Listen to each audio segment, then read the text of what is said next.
اعوذ باللہ من الشیطان الرجیم بسم اللہ الرحمن الرحیم۔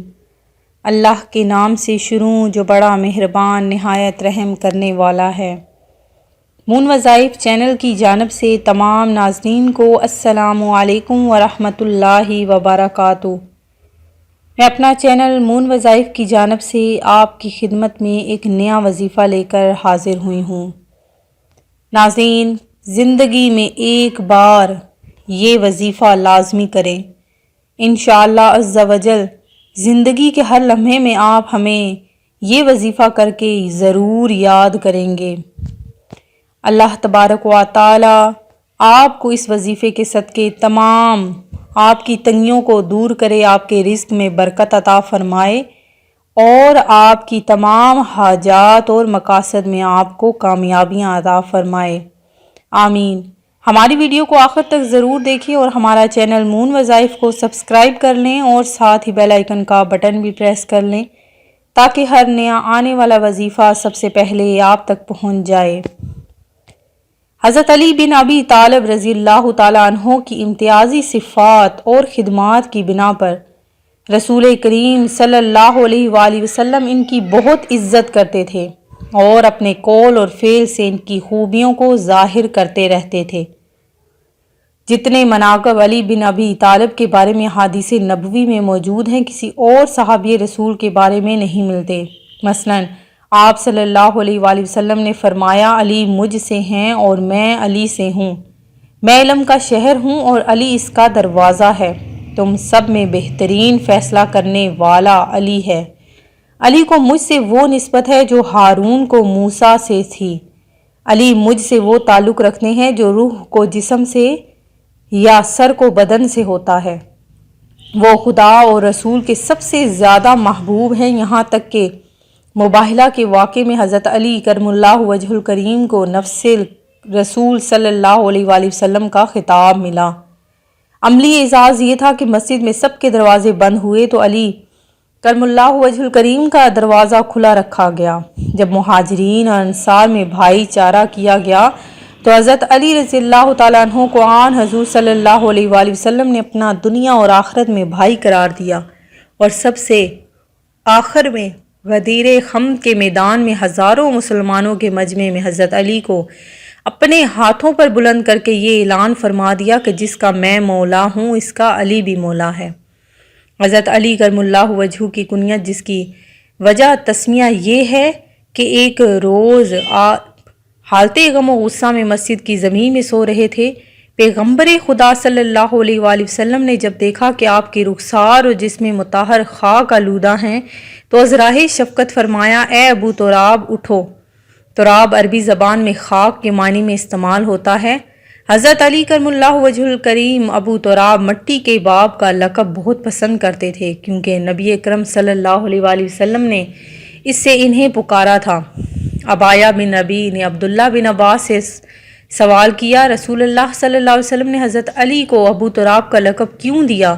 عبداللہ بن عباس نے جواب دیا، کیونکہ رسول اللہ صلی اللہ علیہ وسلم کے بعد آپ رضی اللہ تعالیٰ عنہ صاحب زمین اور اہل زمین کے لیے حجت خدا ہیں، اور اسی کی وجہ سے زمین کو بقا اور اسی کے وجود سے زمین کو سکون ملا، صلی اللہ علیہ وآلہ وسلم۔ ناظرین، جو میں آج آپ کے لیے خاص وظیفہ لے کر حاضر ہوئی ہوں وہ سورہ کوثر کا بہت ہی مجرب اور بعمل وظیفہ ہے۔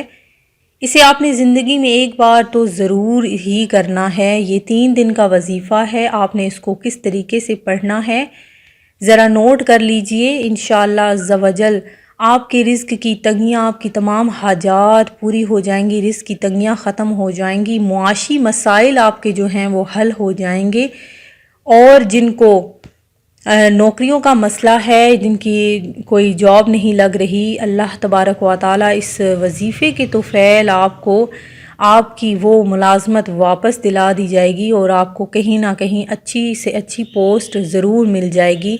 آپ نے یہ ہمارا وظیفہ آج کا ضرور کرنا ہے۔ کس طریقے سے کرنا ہے نوٹ کر لیجئے۔ اول و آخر آپ نے 33 بار درود ابراہیمی پڑھنا ہے، 33 بار، اور اس کے بعد آپ نے سورہ کوثر پڑھنی ہے قرآن پاک کی جو سب سے چھوٹی صورت، بہت ہی برکتوں اور فضیلتوں والی صورت ہے، کہ اگر اسے پڑھ کر آپ پیسوں پر پھونک ماریں گے تو انشاءاللہ عز و جل آپ کے پیسے کبھی ختم نہیں ہوں گے۔ یہ تو آپ کو میں پہلے بھی ایک وظیفے میں بتا چکی ہوں۔ اگر آپ اپنے پرس میں کوئی پیسے رکھتے ہیں تو اس پر سورہ کوثر کو پڑھ کر پھونک مارا کریں۔ جب بھی پیسے رکھیں سورہ کوثر کو 3 بار پڑھ لیں اور وہ پیسے رکھ لیں، اور نکالتے ہوئے پھر آپ نے سورہ کوثر کو پڑھنا ہے، تو انشاءاللہ عز و جل آپ کے پرس میں، آپ کی جیب میں کبھی پیسے ختم نہیں ہوں گے۔ ناظرین، 33 بار درود ابراہیمی پڑھ کر آپ نے اس کے بعد سورہ کوثر کو 101 بار آپ نے پڑھنا ہے، اور ہر بار پڑھتے ہوئے آپ نے بسم اللہ الرحمن الرحیم اس کے ساتھ، سورہ کوثر کے ساتھ لازمی ملا کر پڑھنی ہے۔